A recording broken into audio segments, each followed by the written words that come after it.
Baiklah, Assalamualaikum warahmatullahi wabarakatuh. Perkenalkan, nama saya Nur Putri Hidayanti dengan NIM 22080069 dari Fakultas Teknik, Prodi Teknik Pertambangan, Universitas Negeri Padang. Langsung saja, di sini saya akan mempresentasikan hasil proyek akhir dari survei pemetaan yang berjudul mengukur luas UMT menggunakan metode polar. Adapun pendahuluannya, puji syukur kita panjatkan kepada Allah Subhanahu wa Ta'ala karena berkat dan rahmatnya PPT ini dapat diselesaikan. Sholawat beriringkan dengan salam kita aturkan kepada Nabi Muhammad SAW yang telah membawa umatnya dari alam kebodohan kepada alam yang berilmu pengetahuan seperti saat sekarang ini. Terima kasih saya ucapkan kepada dosen pengampu Bapak Riko Mayudi MT sebagai dosen survei pemetaan yang telah membimbing kami dalam melakukan praktikum dan juga saat menyelesaikan tugas akhir ini. Survei pemetaan di tambang terdapat peralatan yang berguna untuk membuat peta kontur menggunakan waterpass. Waterpass adalah alat yang berfungsi untuk mengukur atau menentukan sebuah benda atau garis dalam posisi rata, baik pengukuran secara vertikal ataupun secara horizontal. Pada gambar di samping terlihat contoh waterpass dan bagiannya seperti eyepiece lens, focusing knob, objective, leveling screws, horizontal circle revolver, circular level dengan fungsinya masing-masing. Adapun pengertian peta kontur adalah peta yang memproyeksikan dan menginformasikan keadaan umum permukaan tanah beserta informasi ketinggiannya menggunakan garis kontur, yaitu garis pembatas bidang yang merupakan kedudukan titik dengan ketinggian yang sama. Garis ketinggian pada peta membentuk garis yang berkelok dan tertutup, serta merupakan rangkaian dari titik-titik. Kegunaannya untuk mengetahui ketinggian suatu tempat dari permukaan laut. Adapun garis ketinggian mempunyai karakteristik sebagai berikut. 1. Garis yang rendah dikelilingi garis yang tinggi. 2. Pada daerah yang landai, garis pembatas akan begitu juga sebaliknya. 3. Untuk daerah khusus, tebing, kawah, jurang, garis ketinggiannya digambarkan khusus pula.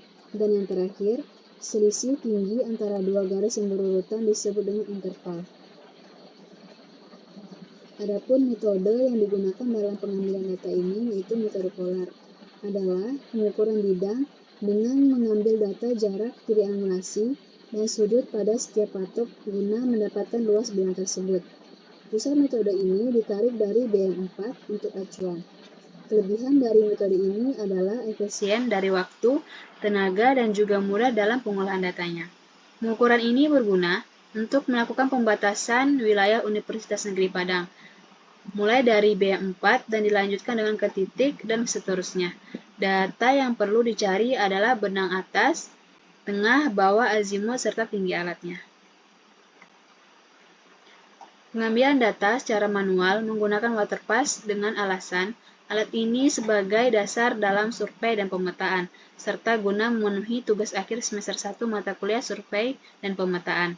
Menurut kami, alat waterpass memiliki kekurangan yaitu jarak optisnya yang tidak terlalu jauh, dikisarkan dengan kisaran 40-70 meter, walaupun bisa dipaksakan hingga 100 meter, namun susah dalam membaca data dan mungkin akan terjadi kesalahan dalam pengukuran.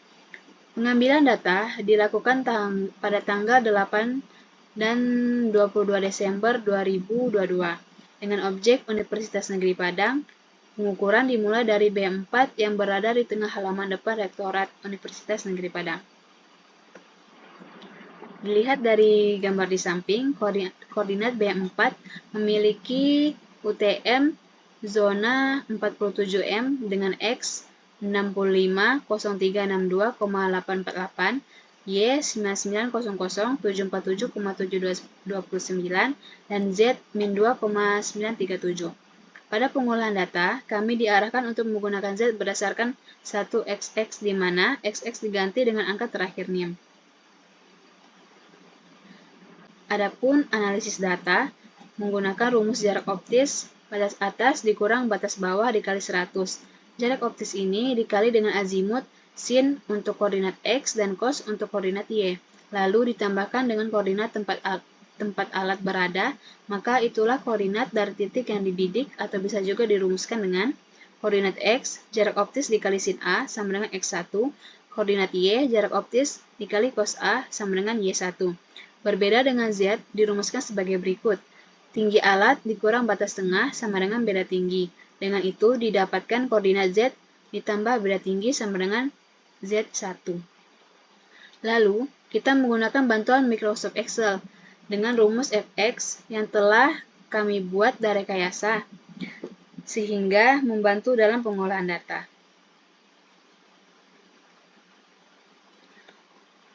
Kemudian, pembuatan kontur dengan menggunakan software ArcGIS. Adapun hasilnya, cara pembuatannya yaitu pada gambar 1, toolbar adding data, gambar 2, toolbar input XY data, gambar 3, toolbar skala, gambar 4, menu printout, dan gambar 5, menu legenda. Kemudian gambar ke-6 yaitu layout. Layout merupakan langkah akhir dalam pembuatan peta yang bertujuan untuk mengatur tampilan pada peta sebelum dicetak. Untuk mengubah tampilan dari layar lembar kerja data view menjadi tampilan layout, maka gunakan menu layout yang ada pada bagian kiri bawah dari layar. Pada layout ini dapat ditambahkan tampilan-tampilan untuk melengkapi informasi yang ada pada peta seperti skala, legend, letak geofis, tata guna, lahan, arah mata angin, dan lain-lain. Untuk mencetak peta, hasil pendigitasian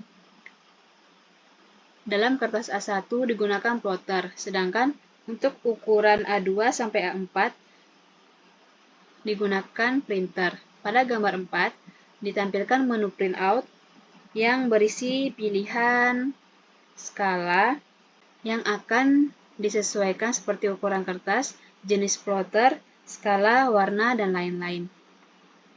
Hasil yang didapatkan dalam kegiatan pembuatan peta topografi Universitas Negeri Padang adalah peta dalam bentuk analog atau hard copy dalam format GPH yang dapat dicetak dan peta digital dalam format DBF atau save file dalam format SHP yang terintegrasi, mudah di-copy, informatif, dan editable. Pada gambar 7 ditampilkan peta soft copy dalam format GPH. Informasi tepi peta menampilkan nama peta. Pada kotak keterangan gambar legenda ditampilkan informasi tentang titik koordinat batas wilayah dan garis kontur. Pada bagian kanan bawah terdapat skala dan lokasi yang digunakan. Kemudian hasil dan pembahasan dari data yang telah diolah melalui Microsoft Excel sebagai berikut. Baiklah, kesimpulan pada praktikum ini yaitu pengambilan data untuk membuat peta kontur dapat dilakukan dengan alat survei pemetaan waterpass dengan dilakukan pengambilan data berupa batas atas, batas bawah, dan batas tengah, azimut, dan beda tinggi alat. Dari hasil pengukuran, sehingga data dapat diolah dan didapatkan jarak optis. Jarak optis tersebut dikali dengan azimut lalu ditambah dengan koordinat awal. Membidik atau mengukur, maka didapatlah koordinat untuk titik selanjutnya. Elevasi didapat dengan menambah beda tinggi antara dua titik dengan elevasi awal. Setelah melakukan hal yang sama dengan semua titik, koordinat selanjutnya adalah proses input ke software ArcGIS. Dengan software ini dapat membantu kita dalam membuat peta kontur secara akurat.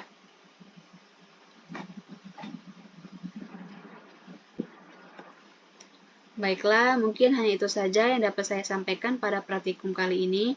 Jika ada salah kata saya mohon maaf. Saya akhiri. Wassalamualaikum warahmatullahi wabarakatuh. Terima kasih.